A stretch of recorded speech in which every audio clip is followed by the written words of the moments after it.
Hey, it's Jason Cunningham and welcome back to another edition of Save My Business, proudly presented by Xero. This podcast is dedicated to inspiring business owners by sharing the insights and personal stories of others who've worked through challenges like the recent pandemic. Now, today's guest is a man of many talents. He's an Hawaiian Ironman, he's an actor, a TV presenter, a Gold Logie winner, and recently nominated himself for Father of the Year. And his name is Dan MacPherson. Dan, welcome to the show. Hey mate, nice to see you. That's a great intro. Thank you very much. You're welcome, son. Ex-triathlete these days. Oh, well, I still see you on Instagram and that's where you do some of your best work. Let me just say that. Thank you. D-Mac, thanks for taking the time to join us. I know your young fella's a bit crook today. You started him drinking at an early age, which is good for you. You need a drinking buddy, don't you? You know? D-Mac, now, some people would think it's a bit ironic to have an actor and a TV presenter on a show about business. But I think the main reason I wanted you to come along is mainly for your draw card. No, it's mainly because of how the film industry and how the television industry, how that got smashed during the pandemic. Mm-hmm. A lot of people say, oh, wow, the life and times of the rich and the famous and getting to work on movie shows and on TV and all that sort of fun and the fun of the Logies. But when the pandemic hit, your world really shut down. Absolutely. And look, I was one of the fortunate ones that was on a job that I'd started filming on the 15th of February, 2020. And that job was supposed to be 3.5 months long. I flew to the west coast of Ireland to start shooting. And about 3 or 4 weeks in, I came home to see my family. And they said, oh, listen, just don't, we won't book your flight back home just yet. Oh, we won't book a flight back home. And lo and behold, on the 20th of March, the whole world shut down, including our production. And thankfully, they were able to get back up and running within about 6 or 7 months. But a job that was supposed to take me 3.5 months ended up taking us 17 months to film. Wow. And I was one of the lucky ones. So I was one of the lucky ones that was able to leave the country because I had a pre-existing contract that I knew that, in this case, I was working for Apple. And I knew that they had the resources to keep going. Yeah. And that they were going to get this show shot. So they have got a few bucks. A little bit of resources there. So I knew I was really lucky, you know. And a lot of friends in the entertainment industry, particularly those freelancing in front of and behind the camera, they were screwed, for want of a better word, in this country. Look, a good mate of mine runs a TV production company, and going from the dizzy heights of where they were at to then most of their staff on JobKeeper. Yep. It was a real challenge. And, a lot of people might think, well, when you get a gig on a movie or you're a headline act, like when you were at Dancing with the Stars getting paid big bucks. But one of the challenges when you earn that sort of money, us Australians have this uncanny knack of increasing our expenditure in accordance with how much income we earn. Correct. And we go on and we live life, with, wives and kids and husbands and all that sort of stuff. And we're living our life based on that income. And the moment it's taken away, you can't instantly stop your spending. No. And the wise ones, and there's only a few of us, put some away in the tin. But you go from living the high life to almost hand to mouth. Yeah, thankfully, look, I've had some pretty good accounting advice from yourself, mate, over the years. But also, I've been in the entertainment industry since I was 17 years old. Mm-hmm. One thing that comes part and parcel of that is large or large-ish amounts of income over short periods of time, and then maybe not working for 6, 12, 9 months. Yeah. So even though the pandemic hit, for me, I was used to having large amounts of income and then nothing. And that was just the way it worked. Whether I was doing Dancing with the Stars, whether I was doing an American TV show, an Australian TV show, you'd spend half the year employed, and oftentimes you'd spend half of it not employed. And so I was kind of used to having sporadic income. And as you know, but my dad took my first amount of savings from neighbours when I was 17 years old and bought me a 1-bedroom apartment and I was before my 18th birthday. He said, listen, you're not spending this.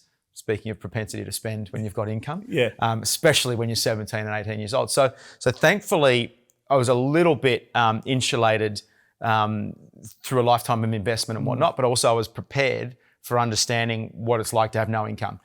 Was the last 2 years completely different and ridiculously hard for everybody and everyone in the entertainment industry? Yeah, absolutely it was.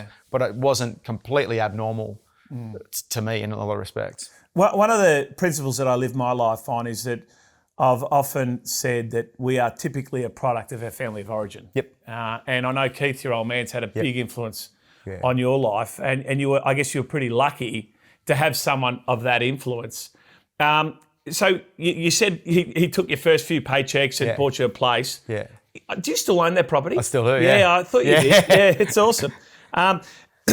Going through life and, as a young guy, getting a gig on Neighbours, the best show on telly at the time. And, I remember all of us would run home from school and whatever, and after dinner, you'd do the home and away and Neighbours double sort of thing, Des and Daphne and all that sort of stuff.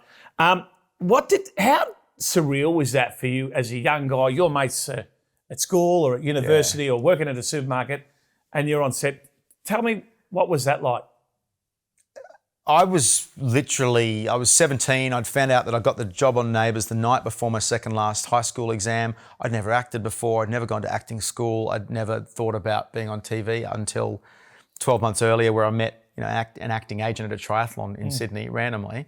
But then, 2.5 months after I finished high school, Dad's bought me a second-hand car, and the two of us are driving to Melbourne with everything I own, leaving behind the family home to start acting on set at Neighbours. And it's funny because I just went back to do the final episode of Neighbours, and it's 25 years later. But I had no idea what I was doing. But the joy of that is that I was so oblivious to what was expected of me that I didn't even feel the pressure because I had no idea what they wanted me to do. I just thought I had to turn up and smile and say the words. I didn't expect that I was supposed to be a half decent actor at that point as well. So it was a novelty, and I knew it was a novelty. So I kind of went, I will do the 18 months of this first contract, which takes me through to being 19 years old. And then I'll go back to university in Sydney and go back and study economics or whatever I was going to study. And then I never did. And I've said this to you and I've said this before, but all I ever wanted out of it was an E.H. Holden station wagon.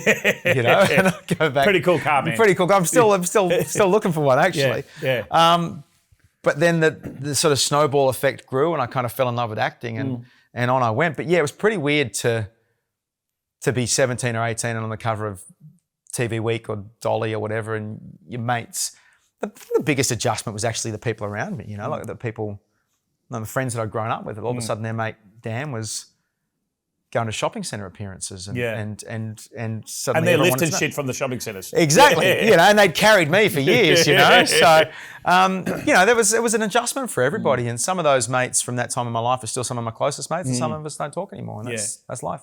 It is. I think one of the most endearing qualities that you have, Dan, if we're to get serious for a moment, is that you are a very grounded individual, thanks, and you are a genuine person. And over the last couple of years, you and I have been through some challenges together, in different towns. And I guess you were there for me, and I was there for you. Sure, I billed you for it, but but you were there for me for a lot of that, and I took a lot of counsel from you that, and I really think that really hardened on our friendship. Absolutely, absolutely. No, likewise, mate. Thank you. And look, that was the last 2.5 years has been completely challenging for so many people. I feel like it was a pressure test. Yeah. And whatever areas of weakness there were in your life, be that health, relationship, career path, friendships, whatever, the sort of period of 2021, 22 put pressure tests on wherever there was kind of weaknesses within your life, and some people were able to adjust to those or address those. And I don't know, I feel like it's nice to come out the other side.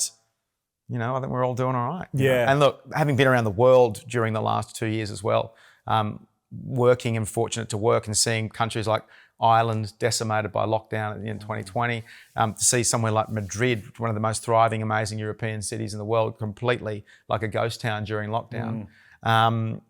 We've had it pretty lucky in this country. I mean, Melbourne did it harder than anybody, but having been overseas and seen the toll it's taken overseas, we've been all right. No, we have, mate. And I keep thinking back to those those few years where we were helping each other out. You said to me, the words are still clear, ringing in my ears. You said, Jason, I'm going to get through this period of adversity in my life with graciousness, generosity, humility, and love. You know, and it's really easy to do the exact opposite. But, you know, and I took that mantra with me, and I've shared that with many people. Yeah, great. And listen, for anyone that is watching, we may be speaking in hieroglyphics, but what we're talking about is the onset of a pandemic, returning to LA from LA after a decade in LA, moving back to Sydney, where I hadn't lived for 10 years, enduring the breakdown of a marriage, the birth of a child, first child, turning 40, et cetera, all in the space of a couple of years. Suffice to say, out the other side of it, relationship with my ex-partner is better than it's ever been. My son is happy, healthier, amazing. Fatherhood is the greatest gift I've ever had. And career is moving from strength to strength. So you go through these periods of shit. And for me, my mantra was during that time try to block it out. Don't take me back there. But my mantra was integrity, generosity, grace. And here we are. In Double Bay. Hey, tell me about this. So I mentioned before about how grounded you are. One of the things that really intrigued me about your career is, for people on the outside looking in, you're the host of Dancing with the Stars. Yeah. It's a Sunday night show, number one rating show, rating through the roof, and you're being remunerated accordingly. You film 10 eps a year or something like that. You're on big bucks and you're negotiating the next contract. And I remember you said to me, Jace, I think I'm going to chuck it in. Yeah. I'm going to chase my dream to be an actor, and I'm going to go to the States. Yep. And you're at the height of your career as a presenter, and you said, but Jay, my true calling is I want to be an actor. That takes a set of cherries, surely. Yeah. I mean, it depends on what your litmus test or your criteria of success is. Yeah. Presenting was always plan B for me. So I'd started out acting. I started on Neighbours. I'd been in the UK, and I'd come back and I was working in Australia. It just so happened that Daryl Summers had stopped doing Dancing with the Stars, and they were shooting Dancing with the Stars in Studio A at Channel 7 in South Melbourne, and I was shooting City Homicide at Studio B next door. You know I love City Homicide. Mate, City Homicide, great show. How good was that? And it came about that, hey, listen, when the big wigs were walking through the corridors of the studios, and that I'd done some live television hosting in the UK, and said, would you consider doing this? And I thought, well, at the time where I was in my career, and I was in my late 20s, the only way, unless I go overseas and continue acting overseas, the only way to sort of build a bigger career is to do City Homicide, which was the number one Australian drama at the time, and take over hosting Dancing with the Stars, which was the number one variety live TV show. Well, if I could do both of those at the same time, mind you, working 7 days a week. Yeah. And training for Ironman. So in your late 20s, you think you're invincible, and of course, they're going to pay you so much money to do it. Well, sure, there's nothing else you can do in this country. So it wasn't so much of a big set of cherries of going, well, I went to LA for a holiday after I'd raced Hawaii. Well, I'd finished dancing in City Homicide, and I went, well, if I'm on the number one American drama and potentially hosting one of the largest American variety shows in 10 years' time. Yeah, times it by 10, huh? Well, I'm in the house at the top of the hill there. Yeah. You know, I'm, as much as I love the apartment I was in St Kilda. Yeah. But that's what that country and that industry and the volume and the size of America could do. So I kind of felt that for me in Australian television, I'd hit a sort of ceiling. And I also looked around within a couple of years of that and going, a lot of my very best mates that I'd grown up with in various phases and facets of my life. My life has always been a little bit varied, and it's been presenting and acting and triathlon. I've met some of those mates on the floor of your apartment in St Kilda. Yes. Slightly hungover. Yes. Yeah, there are a few of those, but most of them would surprise you, have risen to be leaders within their chosen fields or industry. Yeah. And I turned around and went, I'm still kind of pretty good over here, pretty good there, a bit shit there, pretty good there, pretty good, great there. Well, maybe it's time in my early 30s to pick one thing and try and excel at it than try and do a couple of things very well. Yeah. Very good is the enemy of great. All right, so where do we go from there? Well, what if I pick all this energy that I'm putting somewhere else and put it into one thing? Yeah, right. And, one of my best mates who's become one of the best Ironman triathletes in the world. One of my other mates was running a production company, selling shows, and it's like, well... Was that German guy I met in Noosa? Oh, yeah, Jan Frodeno is one of the greatest triathletes of all time. But you met him at the pub. Jan says, I'm a triathlete. Jay says, I've done a couple of triathlons. You might know my mate Brendan from Altona. You know Brendan from Altona? Jan Frodeno's won the Hawaiian Ironman, the Olympic gold medal. He's one of the greatest in history. Who is this bloke? I just thought it was a bloke that ran with Dan when he was in Noosa. I can't keep up with the big man. Just German's number one dude. Right, he's a legend. But that was very funny, Jace. You can put you anywhere, mate. That was Mr. Surfer. That was great. So that was made more of a choice of going, right, I'm going to take one thing and really have a crack at it. And I then came back and was doing Dancing with the Stars once a year in Australia while living in Los Angeles, riding my bike, still doing triathlons in America. I'm going, well, I don't really need a job over here because it's great living in Santa Monica with my partner at the time. We had a great beachfront apartment. I was coming back to Melbourne for 10 weekends, work a year, earn a year's wage from generous people at Channel 7 and live a great lifestyle. Is that why I saw Stokesy at your wedding? No. And then eventually that wore off because I was getting so close to all these American jobs, and then I had this sort of moment of going, why am I still racing triathlons and wasting time and energy on that? Quit that, put all my energy into acting in America and got my first American job 3 months later. So as I've got older, the prioritization of energy and time, and particularly with fatherhood, has become one of the biggest sort of commodities and things that I focus on. With my limited experience in television and knowing people like yourself and all that sort of stuff, it's an industry, TV and film, it's an industry unto its own, right? It's the only industry where they won't hire you if you're too tall, too short, too fat, too white, too black, too blonde, too red. They can give you the Khyber pass for any reason. And I remember you telling me that there was a big job you were going for and you came second. And you've come second, and I say this with respect because I love you, mate. But you come second a number of times. But if there's a word that defines you, and I mentioned before how you're very grounded, but the word perseverance keeps coming up to the surface for me.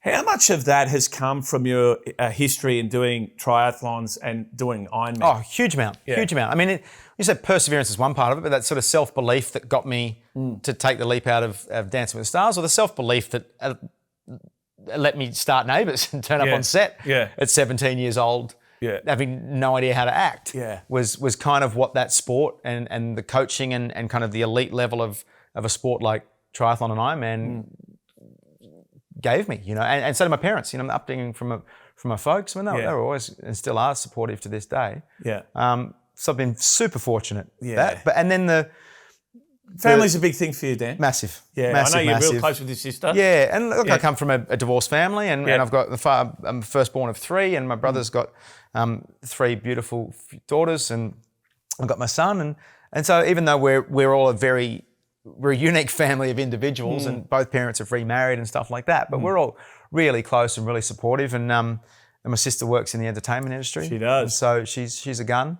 And she will be working for many years, and I'll be trying to get a job off her in the close years to come. But yeah, she's a bit of a legend. So, but definitely the sport and the kind of elite level of sport gave me the sort of self-belief and the discipline and the kind of knowing that just working hard and not giving up brings about the results.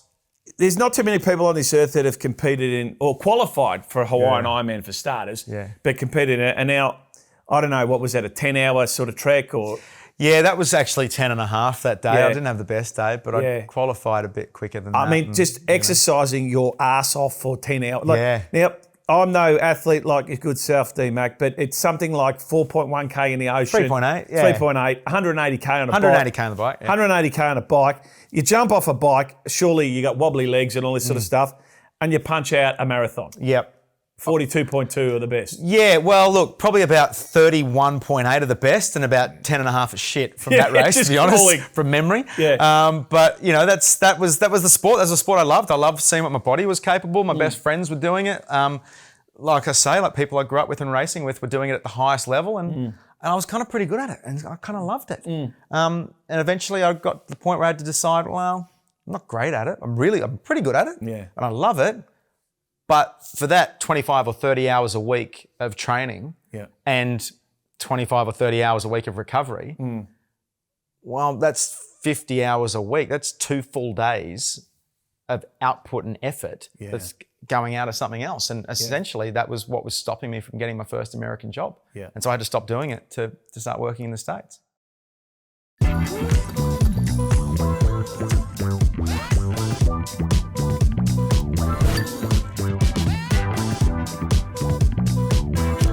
Oh, can I expense this?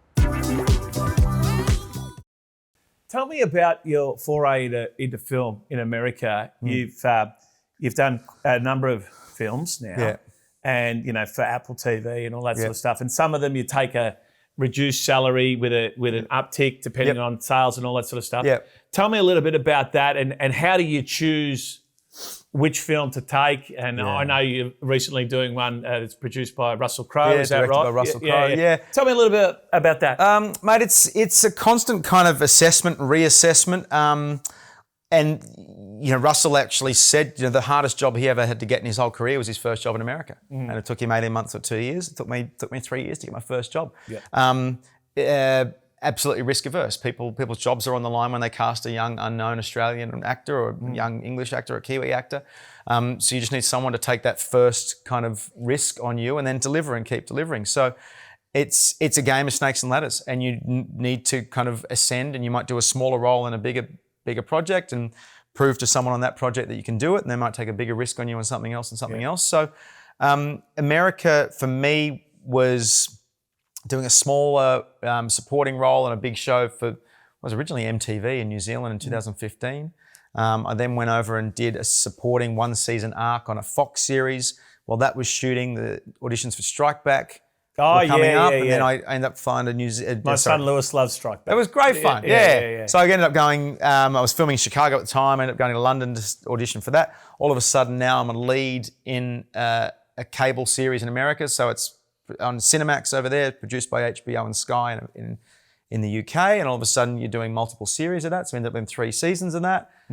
So all of a sudden you talk about momentum, or you talk about value or heat or whatever in the television space, and then I was able to bounce straight off that into Foundation, which was one of the biggest sci-fi series ever made by Apple, because I'd proven myself as a lead in the series, and I was going back to be a supporting cast member in a bigger series. So it's just kind of randomly, kind of footy is a good analogy. I was playing kind of reserve grade or seconds or thirds, and you get really good at that, and you might get a spot in there, and then eventually you might play in well, you're talking about AFL, might play for the Demons or North, or Essendon. Essendon, thank you. I was trying to pick. You just keep going through every club. There's 18 of them. You'll get there eventually. And you might be on the bench, but you might be in the Premier League, and then eventually you might be starting, and it's kind of the way it goes. And so, for me, you're constantly trying to work with good people and do great work, no matter how big or small the opportunity. And then that's led to starting to do films and did Poker Face with Russell Crowe last year, Russell Crowe and Liam Hemsworth. And then by chance, I'm actually going on to their next film, which the bastard still made me go and audition for. But I go up to Queensland in a couple of weeks to shoot a film called Land of Bad, which is an American military film with Russell and Liam and a few others as well. How's your American accent? It's put a roof over my head for 5 years, Jace. Well done, big boy. You have told me a couple of stories about in the bar with Russell Crowe. I'm not sure if this is the time for us to share them or not. No, I don't think they've got anything to do with small business. Yes. No, so let's get back. I just sort of lost my train of thought there because, there's this one story. Philip, just cut that out. So getting back to you and, making choices. So you get a person where most people in Australia know your face. And you know yourself that you are not adept with the skill to make all the decisions, so you have to surround yourself with people that you trust. How do you do that? What's the litmus test to find a trusted advisor? And I'm not necessarily talking about your accountant or your financial advisor, but also the people that help you make a decision as to whether I go this path or that path. I'm talking about your manager and all that sort of stuff. How do you do that? Look, in a holistic sense, kind of being a small business or being your own product is the challenge. So in terms of that team that you're discussing, I've got an Australian manager, I've got an American manager, I've got an American agent, I've got an Australian publicist, got American publicists.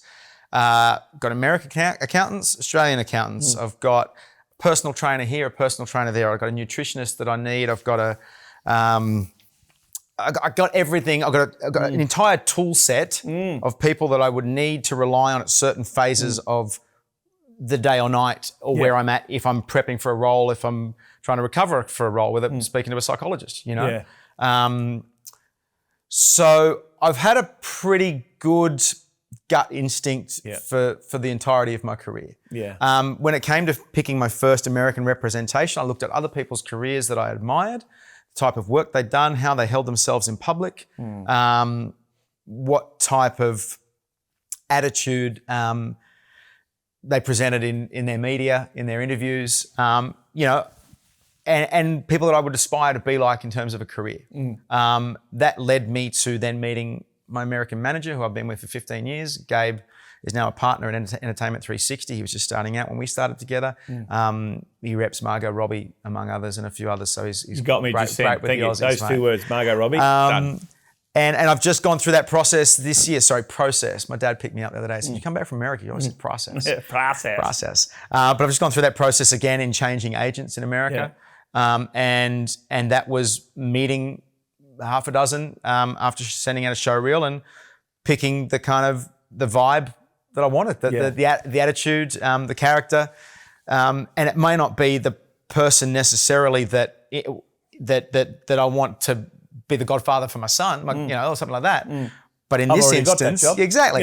But in this instance, I had a great gentlemanly Australian manager and a great considered family man as an American manager. I wanted to throw a firecracker into the mix, and I found one in America. And his team in America is great. His name's Ryan Martin. He's a buck wild, and they call him the Hurricane. You know, and sometimes it was just the right person for the right role in the landscape of my version of small business. Yes. My mate, when you said Hurricane, I was thinking of Reuben Carter. It's a good movie, great song, Bob Dylan. Hey, tell me this. So when we talk about business, a big part of your business is your brand. Okay. And so there's no doubt, and I know this is a fact, that many other brands have thrown money at you to be an ambassador and all that sort of stuff, and you've knocked it back because it doesn't align with your moral compass. Sometimes when money's a bit dry, it could be easy to, you know, sort of push your integrity to the side a little bit and just skim over this one, big fella. That's exactly, and that's how it ebbs and flows. You know, when things are flush and you go, well, great, that's I don't want to sell, you know, ice to Eskimos, you know, whatever it is. But every now and again, you've got to have some tough conversations with yourself and your accountant. And so, well, what's the risk and what are the factors we have to consider here? And I've been fortunate enough throughout my career that I haven't really, well, I mean, look, I did an ad campaign for Trident called the School of Wok. And I've never cooked in my life, but I was bleeding over the thing. You know, so not to say I haven't sold out a couple of times over the last 20 years, but I've always found that I sleep better at night with my sort of integrity intact and my authenticity intact. And I think you maintain the value in your brand that is then still, you know, on the shelf for sale. And that you haven't sold it out and you don't have to go and rebuild it somehow. Or devalue it. So that's just always how I've operated. And those kind of, I call it extracurricular income, which is, you know, endorsements, appearances, things like that. I used to do a lot of that when I was younger. And fortunate enough now that my sort of main, you know, plan A source of income, which is stepping on set and acting, has been good enough. But I don't know, I just don't sleep well at night when I'm trying to talk someone into something that I don't believe in or I don't use, or it's just not my. It's just not my thing, man. It's not your bag. Hey, I don't know if I might be an influencer by accident, but I'm not out there kind of. You know, I'm an ambassador for 2 Times You. And I used to use their stuff. I've got photos of me racing in their stuff 10, 15 years ago. When they came to me, I was like, great, I know the brand really well. I know the people involved. I buy the stuff anyway. Great, love to come on board. That's not only about a brand that's about peak performance and peak athletic performance, but it's about wellness, it's about recovery, it's about lifestyle. I was like, well, that's where I was in my sports career. So the fit was great. Well, you're sort of still there now, mate, to be honest.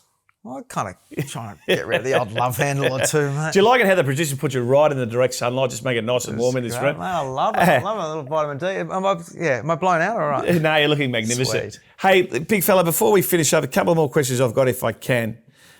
You have made a couple of forays into business. Yep. Let's talk tequila, Yep. if we can. And whilst we're talking about that, how did you go through? Because, people that don't know you would see an actor or a presenter or an athlete, but you're actually very intelligent and you do analyse business opportunities that are thrown at you. Let's talk us through your decision-making process to be part of the tequila brand that you're in. Yeah, and look, you and I have been through a couple of these, but look, I have to give sort of credit to my father. He's a business broker by trade. Yeah. So he's always buying on behalf of vendors, but buying and selling generally medium to large size manufacturing businesses, bits and pieces like that. But he taught me a lot about business and also I had prior to you, I had a really dodgy accountant. And so when I had to unpick... prior to us, prior to the practice. So when I kind of had to take control back of that and unpick all that work that had been done there for a couple of years or hadn't been done for a couple of years, I learned a lot there too. So investment-wise, everything that I've sort of done has been stuff that I've used or stuff that I've known, and very rarely have I thrown cash blindly, and I've watched other people do that, and I've watched family members do that actually, and been burnt. So when it came to something like Salento, when I was first pitched by someone who's a very close friend of mine and a business mentor, about the idea of Salento organic tequila launching out of America, they were going to take care of the Australian launch, and there was a friends and family kind of early capital raise, of which, as soon as I heard who was involved, being the founders Taylor Steele, Rob Machado, and Sybil Steele, as soon as I saw the creatives and the creative vision for what they wanted to do, also seeing and firsthand around the world, I was working in Malaysia at the time, but having worked in Europe, America and Southeast Asia in the 12 months leading up to that conversation, I was watching how tequila was making an emergence in a way that perhaps gin had previously, and also then spending 10 years in California and Southern California, knowing that the way Americans, and particularly Southern Californians and those close to the Mexican border, drank tequila differently to the rest of the world, that it was only a matter of time before that spirit took on a much larger market share. So then a little market research, well, it's organic, no brainer. There's not many of those out there. Taylor Steele's formerly the creative director of the Corona from Where You'd Rather Be campaign, living here in Byron Bay. He's probably one of the most respected and awarded surf documentary filmmakers of all time. This guy is a lifestyle guru. He has changed and created trends within the surf and lifestyle culture for his whole career. So for him to go, I'm going to go and make a tequila and I'm going to drive that. So there's no brainer. Take my money. Yeah. And I've actually just re-upped a little bit in it as well. And look, let's face it, you've got a drinking problem. Before we finish up, Dan, just one more question. I know becoming a father has, I don't mean to put words in your mouth, but probably been the highlight of your career. Hold that thought, Wally. Go do that sentence again. So the last question I'll ask you before we finish up, Dan, is I know in recent times you've become a father and you are one of the proudest, most doting dads I've seen. Share with me the influence that your son has on you and the fact, those watching and listening would have heard how highly you speak of your old man. Just share with us some of the impact that that's had on your life, pal. One of the sort of immediate things was it completely changed my understanding of my own dad and completely gave me a new vision of what my relationship with my father had been my whole life. And I went back and looked at that my entire lifespan of my relationship with my dad and the things he'd done for me, and it started a whole new relationship with me and my dad. It spawned a new phase in our wonderful relationship. Fatherhood has empowered me in a lot of ways in a business sense, because I now value, or my litmus test is now everything goes up against time with my son. So the quality of the job, the quality of the pay, where it's filming, the people I'm working with, I've been empowered to say, no thanks, because what I got at home is so bloody good that I don't want to go and sit in, Sofia, Bulgaria in the middle of winter for 12 weeks on, 5 pesos to do a feature film. Whereas previously I may have. And in terms of negotiating, you go, well, I'm not doing that unless I'm doing it for this price. Well, we can't afford that. Well, great. I'm going to stick at home and spend some with my boy. And so that has, everything gets measured against that. And that's also friendships, relationships, where else I choose to put my time in a training. I train better because I've got to do it in an hour and a half. Everything is more valuable. My time with him, even as a co-parent with his mum, Zoe, our relationship has been forced to improve, and it's fantastic. And our time with him is so valuable because you're sharing it, and that's for the nature of it. And he's at daycare a couple of days a week, and I travel. I've been away 7 months of the first 2.5 years of his life in total. 12 of that in fucking quarantine. I've missed 3 months of my son's life. I know. Anyone that's complained about quarantine, I say go and talk to D-Mac. So I think, so I value it. Everything, fatherhood has made me value everything a lot more greatly, a lot more tightly, and I'm grateful for that. And it's really improved my relationship with my dad. I'm a single dad. I've only got the one child so far. I'd love to give him brothers and sisters one day. But for now, I want to raise this kid by example. I want to show him what's possible in life.